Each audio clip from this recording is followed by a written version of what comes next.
Oh, beautiful weather we're having here. It's sleeting, it's snowing. We got one towed in, 2010 Nissan Maxima that got stranded like 8 hours from the customer's house. He's from Ohio. This car got stranded in New York State.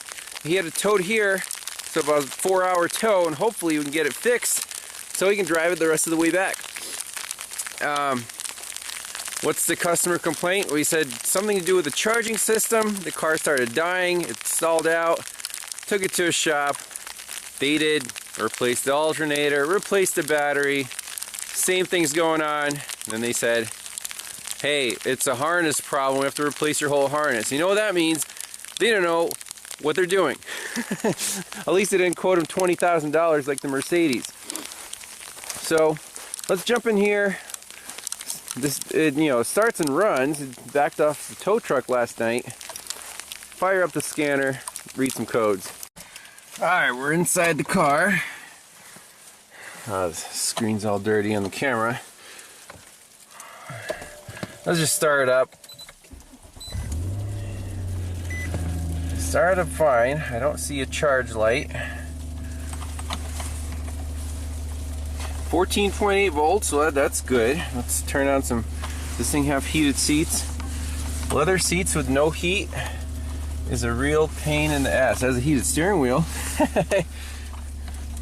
There we go. Oh, this one you can heat and cool. Let's get some defrost going. No AC. Turn it up. Alright, Maxima confirmed.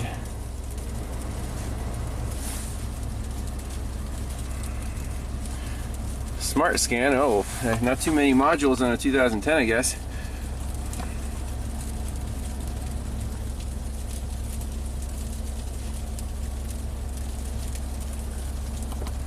About 14 volts, almost 15 on the scanner. It's really nice to have this little voltmeter here, just to make sure you're not draining the battery. So we'll do a smart scan, see what comes up. Alright, here we go. Open this up. See, it has 184,000 miles. It says 114. Anyways. Fuel system lean bank 2, sun load sensor, CAN-COM circuit, USB overcurrent. Nothing too crazy. Okay.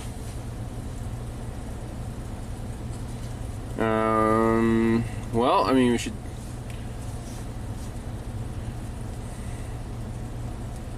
I don't know. Let's just clear them all out.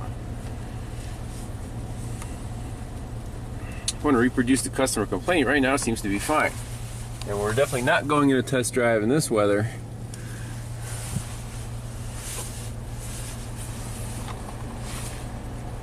So we'll see what happens. So everything's looking pretty normal at the moment. 14.3 volts on the battery. Fuel trims, I don't know.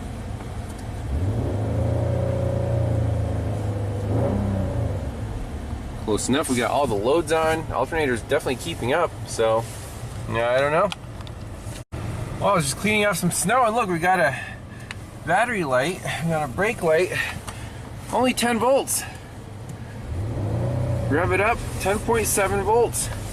Okay, we have a charging problem, for sure. Turn the lights off, turn some loads off, turn this fan down. I bet the car is going to die soon. 10.8 volts, okay. I might as well get it in the garage.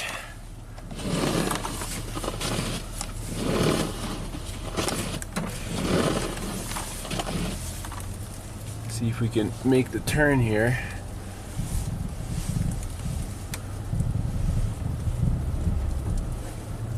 Oh, nope, not gonna happen. I should pull it with the XL7.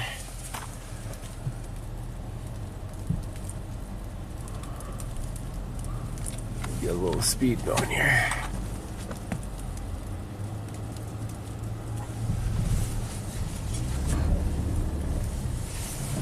Almost. Traction control off.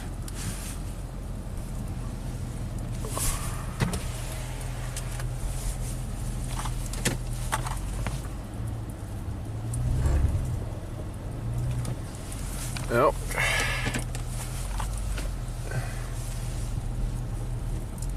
Like I said, test drive is not going to happen today in this car.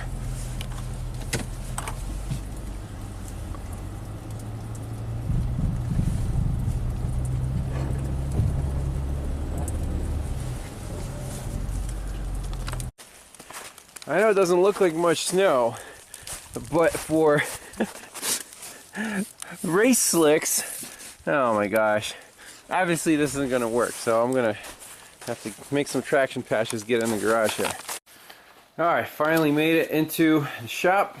Let's see what the little write-up says here. It was at the dealership. Customer states had charging issue with car. Installed aftermarket alternator. It lasts a couple of days. Then installed OEM alternator from us. It lasts a day. Customer thinks it a bad alternator. Check and report. 1 hour diag. Okay. 320 bucks. That's gotta be more than an hour. Anyways. Visual inspection.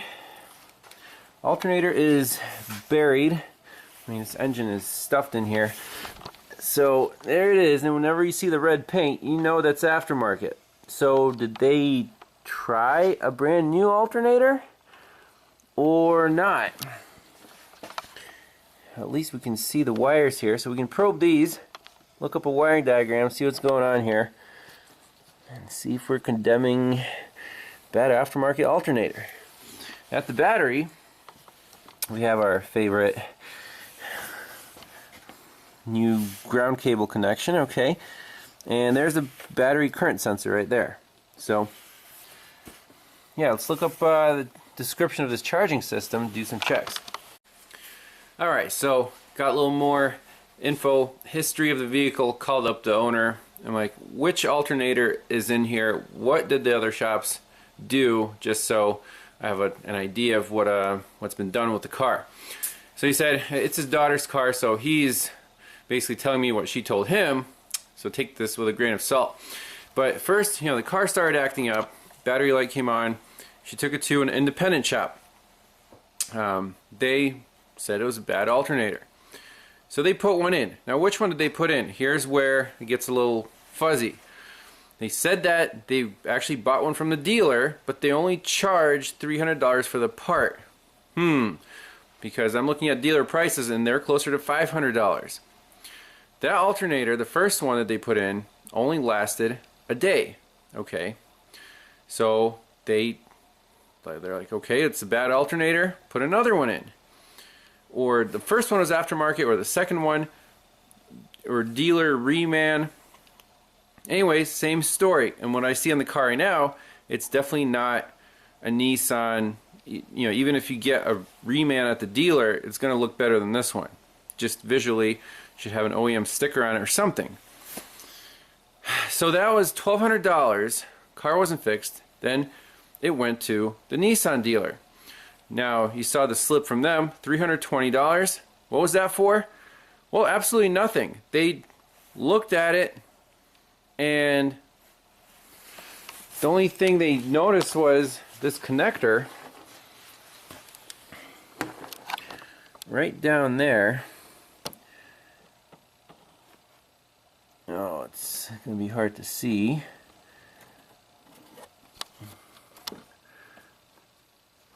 Basically, the alternator control connector, there's like RTV on it.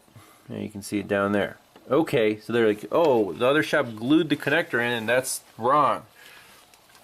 So 320 bucks, and then they said some fault in the wiring harness.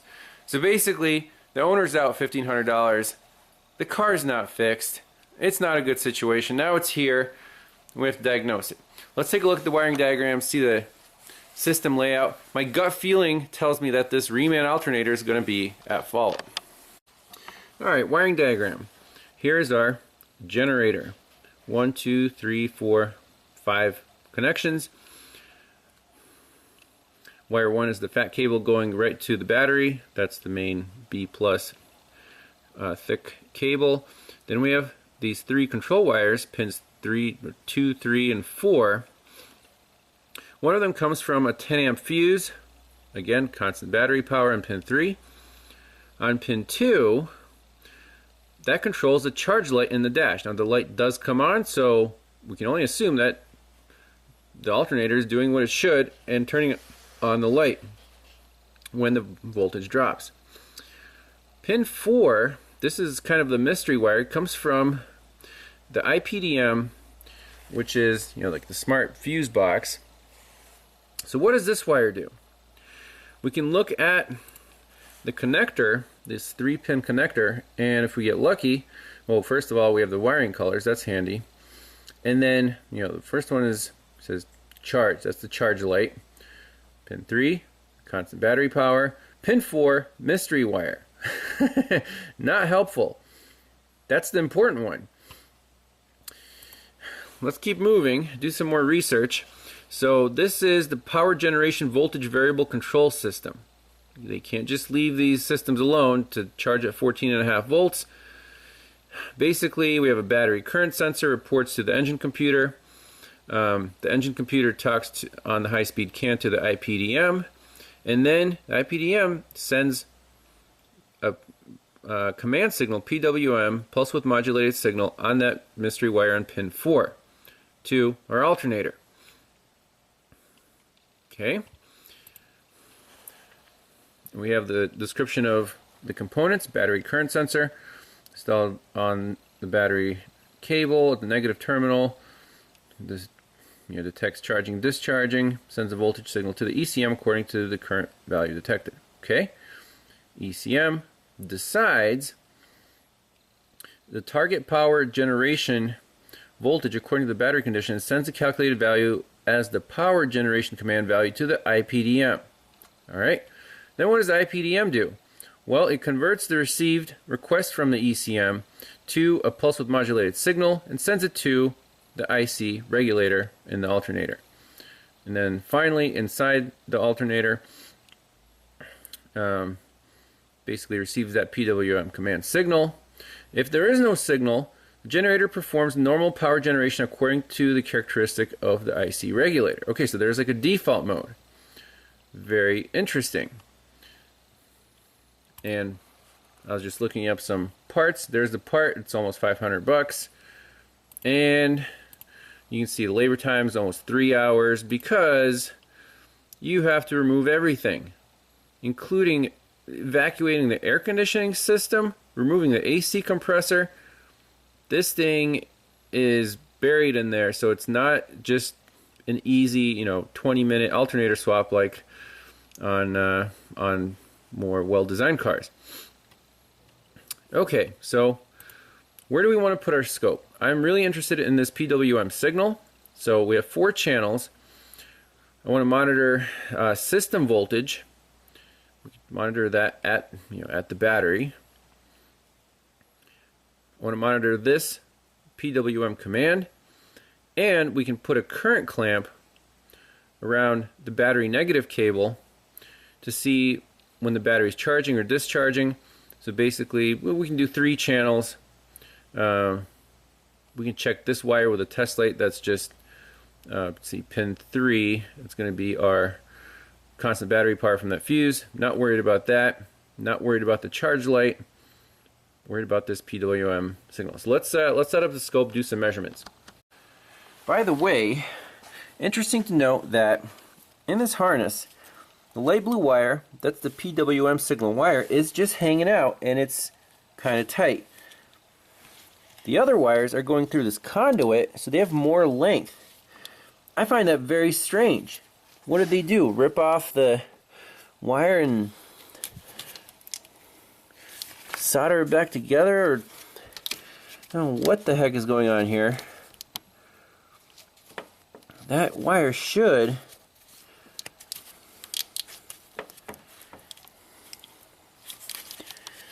be the same length, and it's definitely not. You can see how much shorter it is.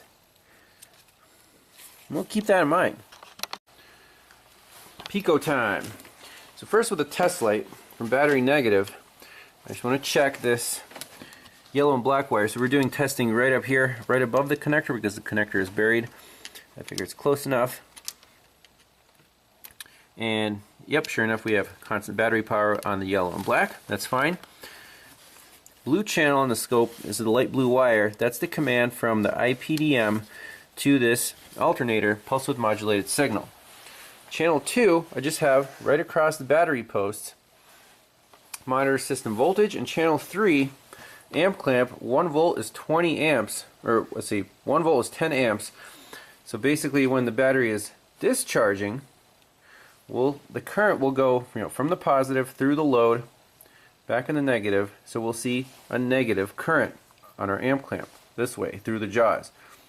If the battery is charging, you're getting current into the positive, leaving the negative, we'll see a positive current on our amp clamp. So that's channel 3.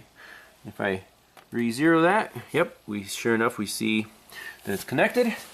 So I'm going to fire up the car, and also let's get the scanner out and look at these data PIDs. What is the ECM commanding in terms of how much output does it want from this alternator? Alright, so we got the scanner and the Pico. Alternator duty signal, battery current sensor, battery voltage. And here we have battery voltage, pulse width modulated alternator, whatever, request, and then the current. So right now the current is at 10 amps leaving the battery, so it's minus 1 volt or minus 10 amps. And that's because the key is on, car's not running. Let's start it up, see what happens. Alright, here we go. Fires right up. No battery light. Everything's good, right? We'll turn on the fan, turn on the rear defog, turn on the heated seat, turn on some lights.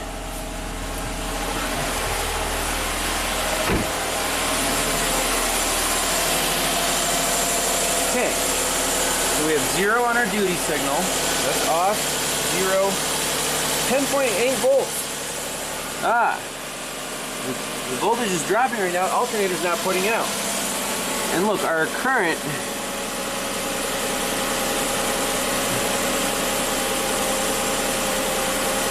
minus 3 volts. So we can even set it to the next scale over. 1 volt is 100 amps. So about 30 to 40 amps leaving this battery right now. It's not charging. And is that equal to our battery current sensor? 1.7. Is the battery light on? Battery light should be on. Let's see, let's turn off the lights. Turn off that.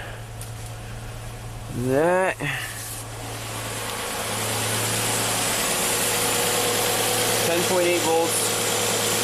So our current went up a little bit, but it's still, I think if it's less than 2.5 volts, it's discharging. That kind of makes sense. We're at minus 200 millivolts, about minus 20 amps. Okay? Alright, let's do an experiment. Let's hook up the TOPDON battery charger to this thing. Raise the voltage just from the wall. See if the computer reacts at all. See if this battery current sensor will measure the current going into the battery.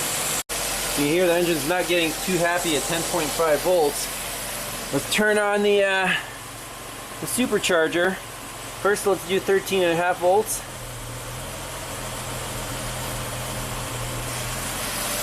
And make sure the connections are good.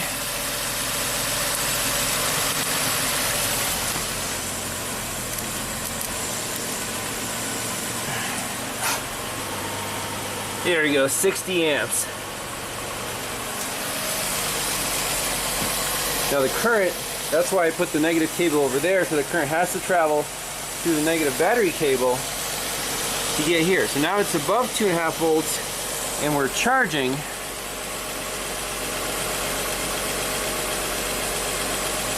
at about 10 amps. So 100 millivolts is going to be 10 amps. Okay, so that the current sensor is reporting what it should. There's our battery voltage, 12.5. Alternator duty is off. So whenever the alternator duty is off, remember, the alternator has to put out whatever default is, 14.5 volts. It's definitely not doing that. There's nothing else it could be. And we still have battery power here. You can even check the main stud down here.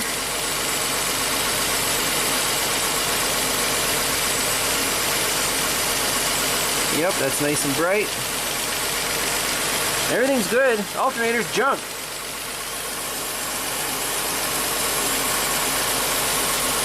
That sucks.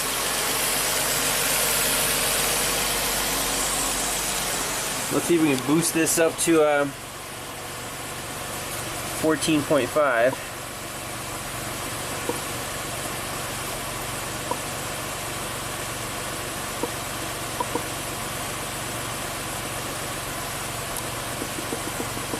Let's see, what's the highest voltage here?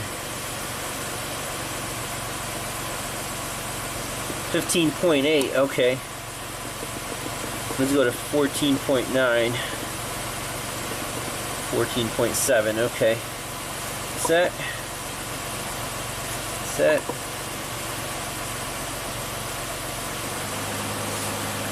91 amps. Let's see how the battery's charging. Yep, it started charging at 40 amps. Now it's down to about 30. Look at our battery voltage, 13.7.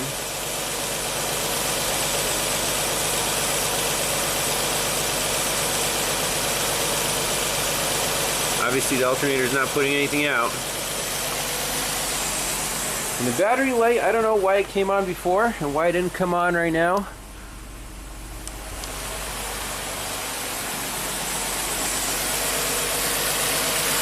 What we could do is take our probe from here,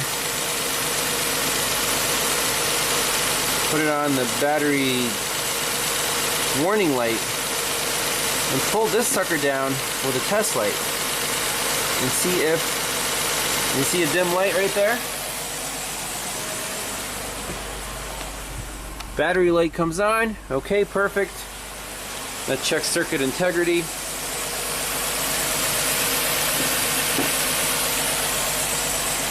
Let go of that. Battery light's not on anymore. So I think we're done. We're calling this alternator. I'm going to call up the Nissan dealer and ask them what the pricing and availability is. But here's a prime example where, you know, the first shop, I mean, they were absolutely correct. It needs an alternator. However, usually, you go to the parts store, get yourself an alternator. At least back in the day, it would work. Nowadays, with all these smart charging systems, all these variables, and especially on something that takes 3 hours to replace, sometimes it's a wise thing to just go OEM. I know it costs twice as much, like $250 versus $500 bucks, but look what the customer already paid. They paid for 2 alternators, or at least twice the labor. Then the dealer for absolutely nothing. That's useless. At least he could have put in their own alternator and saved, you know, basically fixed the car. So that's where we are, trying to get a new alternator for this thing, and replacing it's going to be fun. We'll leave that for part 2.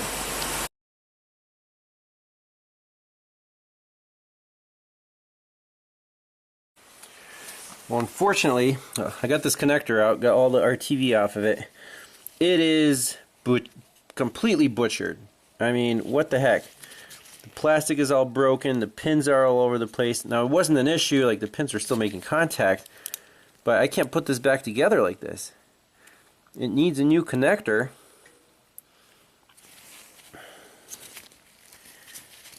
I mean, the wires look okay. See, that pin's just like pulling right out. Oh my gosh. Here, that's in. So like this. Oh, people. I mean, I guess the frustration shows. That thing is packed in there. I can see how you could kind of lose your patience and snap a plastic connector, but an alternator, it's definitely aftermarket junk down there, unfortunately. A little more bonus footage. Let's try to find out why this blue wire is too short. Saw a zip tie, saw some electrical tape. I think someone got a little happy with the knife. You see that brown wire's cut, yellow wire's cut.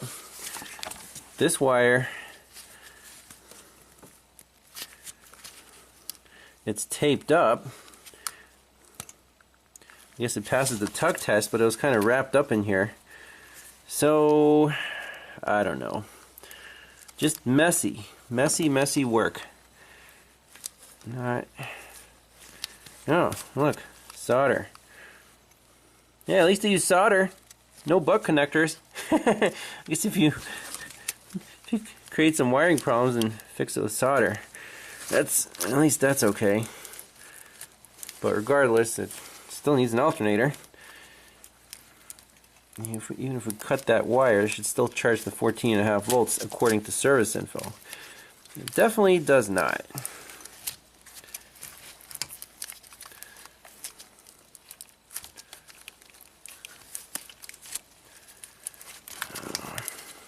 Fixing other people's messes often takes more time than just fixing the original problem. Did a careful job, you wouldn't have any of this wiring stuff to deal with. So let me wrap this up. I don't know about the zip tie. I guess we can leave it there. Yeah,